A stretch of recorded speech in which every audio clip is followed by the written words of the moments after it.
11 de la mañana con 29 minutos y estamos de vuelta en su programa Contacto Directo. Y a esa hora lo ofrecido, vamos a tener el gusto de conversar con el doctor José Luis Tapia Rocha, economista, sobre el tema de la presidenta Dina Boluarte, que anunció el aumento del sueldo mínimo en su discurso de fiestas patrias.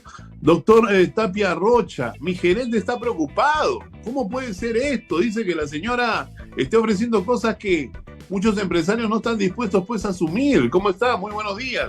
Bienvenido a Contacto. Muy buenos días, Adolfo. Sí, bueno, se veía venir, en realidad ya estaba esto conversado desde el año pasado. Se ha reactivado el Consejo Nacional del Trabajo, lo cual significa que ya está en actividades para encontrar la fórmula ideal. Dice, ellos van a encontrar una fórmula para saber cuándo se debe incrementar el sueldo mínimo. Y cuando se institucionalice esa fórmula, recién van a saber cuánto es el sueldo, cuánto va a subir. Ahorita está en 1025 y es posible que suba más de 1100 de acuerdo a la inflación y la productividad, ¿no? Ahora, el más preocupado de todo esto no es mi gerente, sino es el ministro de Economía, que hoy día lo he visto en la mañana como que duditativo de no saber pues dónde sacar el dinero. Dice que nuestras arcas cada vez se ven más vacías. Efectivamente, Adolfo, lo que pasa es que en agosto recién se va a saber cuánto es el porcentaje de recesión, o sea, se va a confirmar a partir de agosto, es decir, en estos días se debe saber cuánto es el PBI. Y una vez que se confirme, yo creo que la cabeza del ministro va a empezar a peligrar, porque él en enero de este año, con su programa Compunche Perú, él aseguró que ese programa iba a asegurar dos cosas: sacar a muchas personas de la pobreza, y dos, iba a reactivar de la economía.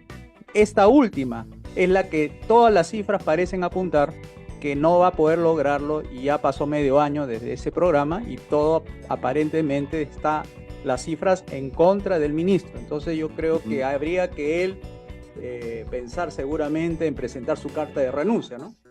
Y él mismo lo acaba de confirmar, porque en esta entrevista de esta mañana él ha dicho que el poder adquisitivo de las personas ha disminuido. Entonces, ¿dónde está pues el resultado del programa? O sea, ahora, en el tema económico que tocó la presidenta Dina Boluarte en el discurso, ¿cómo puede ser posible que se dé y se proponga o se decrete un aumento de sueldo mínimo me refiero, cuando el ministro no está seguro de ello? Por muy Consejo Nacional del Trabajo que exista, no ha de ser la persona más indicada a poder ponerle un like a esa propuesta el ministro de Economía. ¿Por qué se anuncia algo que el ministro de Economía hoy no está en la capacidad de poder asegurar? Porque él, como yo, seguramente digo, él como yo, pensará que al subir el sueldo mínimo va a informalizar más las empresas. Me refiero a las microempresas, a ese 98% del total de empresas que no pueden cubrir un sueldo mínimo. Él, como yo, sabe que eso no va a ayudar a formalizar y más bien va a contribuir a la caída de la recaudación tributaria, que ya sería el sexto mes de caída sucesiva de la recaudación que hace la SUNAT. Entonces él piensa que eso no va a contribuir a su credibilidad y menos a la confianza de las empresas, ¿no? Ahora, ¿cuál sería, doctor Tapia Rocha, la solución a esto? O sea, ¿se puede dar un aumento del sueldo mínimo y poder pensar de que el Estado va a seguir recaudando? O sea, no le encuentro lógica. Es que la solución, Adolfo, no pasa por aumentar el sueldo mínimo, sino aumentar la productividad de los trabajadores. Y eso requiere de inversión, y mucha inversión privada, que eso es a la vez que aumente la confianza de los empresarios en este tipo de economía que lleva la presidenta de izquierda, Dina Boluarte. Ahora, dentro de las grandes carencias que hubo en este discurso, ¿no? Fue el tema económico referente a la minería. El Perú, tiene un gran ingreso por minería, y sobre esto no se habló nada. No justamente se le dio estabilidad al tema minero. ¿Cómo vamos a quedar con ese aspecto excluido de su discurso de la presidenta? Porque la presidenta está mal asesorada. Ella debería haber tenido unos buenos asesores que le hubieran dicho lo siguiente. En primer lugar, la gente está preocupada porque no llega a fin de mes. Eso es la prioridad que debió haberle dado a su mensaje, diciendo que la gente lo que le hace falta es tener buenos ingresos. Eso sería en primer lugar. En segundo lugar, el tema de la seguridad, que sí lo mencionó y ahí no está mal. Y la tercera, cómo crear fuentes de empleo, pero no a través del Estado, sino a través del mercado o la inversión privada. Si hubiese tenido esas tres prioridades, urgencias y objetivos de su mensaje, yo creo que la gente lo hubiera respaldado. Pero la señora, como el ministro, pues proceden del sector estatal, y el sector estatal es rígido, no entiende lo que sucede en el mercado, cuáles son las prioridades de los que invierten, de los que buscan empleo. Entonces se pierden en una serie de datos macros que no aterriza en las prioridades de las personas común y corriente, ¿no? Sobre el tema de inversión, de que venga la inversión a este país, el día de hoy, el diario Correo habla sobre que los serronistas, refiriéndose justamente al partido de izquierda Perú Libre, no renuncian a la Constitución, y lo pone en un gran titular. Yo decía al momento de leer los titulares de que estas son las cosas que generan desestabilidad en el Estado, en el gobierno, en la sensación país hacia el mundo, y que evitan o no permiten las inversiones de fuera. Es correcto. Mientras no exista una oposición con una agenda que haga contrapeso a la otra agenda de la izquierda va a seguir metiendo goles a favor de su constitución. Ellos no van a renunciar, Adolfo. Los de la izquierda nunca renuncian a su agenda. ¿Por qué crees el triunfo de la izquierda en la imposición de sus políticas públicas con esto del sueldo mínimo, que es antiliberal, antimercado? Entonces, lo que tiene que hacer la derecha, una derecha verdadera, no la que tenemos ahora, es que justamente ponga en agenda, por ejemplo, lo que venimos nosotros desde el instituto, las 5 reformas liberales. A ver, que responda la izquierda, que respondan los serronistas sobre esa propuesta, que es mucho más efectiva que su propuesta de asamblea, que va a mantener a un año al Perú en vilo sin saber qué reglas de juego van a venir. A ver, que respondan eso la izquierda frente a las 5 reformas, a ver qué pueden decir ellos, ¿no? Exacto, eso sería bastante importante. Estaba yo revisando justamente parte del discurso, ¿no? Y veía, ¿no?, de que la presidenta había dicho que, bueno, que el tema del sueldo mínimo se va a revisar para poder darlo lo antes posible, pero no aseguró tampoco al 100%. Y esto va a generar una sensación, pues, de desazón en la población, y esas son justamente las cosas que motivan a que los pueblos y las personas menos privilegiadas, económicamente hablando, se levanten, ¿no?, y estén generando estas tomas de Lima y estas situaciones de inestabilidad en nuestro país. Esto es lamentable porque al final no sé si es que la presidenta está jugando a favor del país, ¿no?, o le ha quitado la banda blanca y solamente tiene una camiseta roja para la que está jugando desde hace buen tiempo. Hay que decirle la verdad a las personas, que el sueldo mínimo no va a ser la solución, más bien va a hacer perder más oportunidades de empleo a sus hijos. Cada vez que sube el sueldo mínimo, se va cerrando la posibilidad que un joven que sale del colegio encuentre empleo, porque los empresarios, los que se dedican a buscar talentos, no va a buscar a alguien que esté debajo del sueldo mínimo, va a buscar a alguien que esté valorado por encima del sueldo mínimo. Un chico que sale del colegio y valoran su aporte dentro de la empresa es casi cero. Entonces viene a ser como un costo de entrenamiento previo para adecuarlo a los objetivos de la empresa. Según lo que me cuentan amigos empresarios, que cuando hacen la valoración, ¿cuántos vale laboralmente el trabajo de un recién salido del colegio? Dice que apenas llega a los 632 soles. Y eso está poco debajo, en el doble, casi el doble de lo que ahorita se está pagando. Entonces, ¿qué hacen los empresarios? No buscan jóvenes que recién salen del colegio, buscan a los jóvenes que recién salen de las universidades. A ellos sí los van a contratar porque tienen más oportunidades, pero a los jóvenes que ni estudian ni trabajan, a ellos no le va a llegar la medida del sueldo mínimo. Por tanto, cuando le pregunten al padre de familia, ¿qué prefiere usted? ¿Que le aumenten el sueldo mínimo o que su hijo no encuentre trabajo? ¿qué va a responder el padre? El padre va a decir, no, prefiero que mi hijo encuentre trabajo porque sabe que va a ayudar a la familia a que la canasta familiar se pueda cubrir en la demanda que ellos están buscando. Eso Aunque es responsable. aunque ese trabajo, doctor, va a ser subvalorado.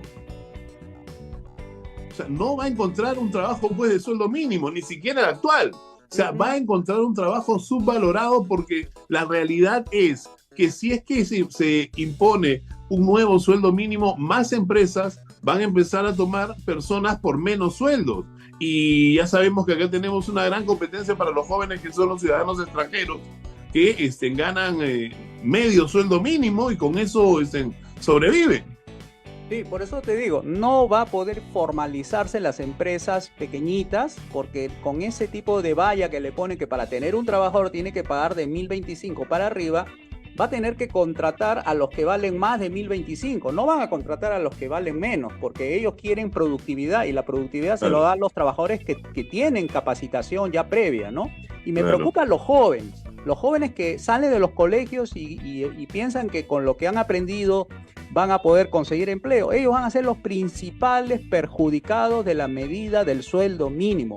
En Suiza, cuando le preguntaron a los que iban a votar por un seguro del desempleo, algo parecido a lo del sueldo mínimo, los suizos votaron en contra porque le dijeron los partidos políticos que si aprobaban, sus hijos se iban a quedar sin empleo. Entonces el padre de familia dijo, entre ganar algo y no tener nada, mi hijo prefirieron que su hijo encontrara empleo. Entonces votaron en contra de establecer un seguro de desempleo. Entonces eso mismo va a ocurrir si votan a favor del sueldo mínimo, van a desemplear a más juventud y eso es lo que hay que impedir. Por eso digo, ¿cuál es la solución? Es la productividad. Elevar la productividad de los actuales trabajadores, no por decreto, sino porque los empresarios sean los que destinen esos recursos para aumentar justamente los sueldos de aquellos que lo necesitan y que demuestren ser productivos, que un gobierno que para levantar el sueldo mínimo, ¿sabes lo que hace Adolfo? Promedia. ¿Sabes lo que es promedio? Poner a los que son más productivos con los que son menos productivos. Como si el precio en la economía fuese uniforme. Como tú bien sabes, el precio del pollo varía en San Isidro, como en San Juan del Lurigancho y así mismo en Pachacamac con Independencia. O sea, no puede haber un solo precio en la economía y eso es lo que está haciendo peligrar la formalidad, que exista un solo sueldo mínimo para todos. Y eso es totalmente contraproducente contra la juventud. Doctor, de parte de este gobierno de la presidenta Boluarte, ¿usted ha visto algún gesto o interés de ponerse de la mano de los empresarios para poder trabajar en conjunto en medidas que sean realmente de reactivación económica? Mira, personalmente yo no creo que deba hacer eso la empresaria, sentarse con los empresarios, porque ya sabemos qué pasa cuando se sientan con los empresarios, salen medidas a favor de ellos y no como debería ser a favor del mercado. O sea, el gobierno tendría que ser pro mercado, no pro empresa, porque si no va a mandar una mala señal y va a decir que este gobierno es de derecha y que este gobierno es de las grandes empresas y que se olvida del pueblo. Yo creo que debería hacer medidas neutrales, es decir, abrir los mercados, privatizar, desregular, abrir la cancha para que la inversión privada de todas partes del mundo pueda llegar, bajar los impuestos, bajar al tamaño del Estado para que se dinamice la economía y encuentre la gente empleo y sus ingresos les alcance para que la inflación baje. Pero las medidas que están dando son medidas más burocráticas, más procedimentales, administrativas, pero no lanza shock productivo, o sea, que la gente diga, se ve que el gobierno está preocupado por todos, no por las empresas.